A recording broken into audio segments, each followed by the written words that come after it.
சில நொடி நானும் சுவாசிக்கவில்லை. கடவுள் பார்த்த பக்தன் போலே கையும் காலும் ஓடவில்லை.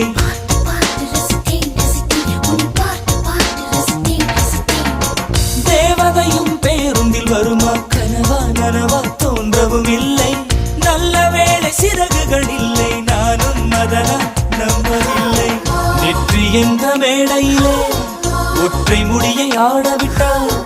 ஒற்றை முடியில் என்னை கட்டி உச்சி வயலில் தூக்கிலிட்டாள். மனதில் இத்தனை ரணமா, அடவலியில் இத்தனை சுகமா. அடடா அடடா அடடா அடடா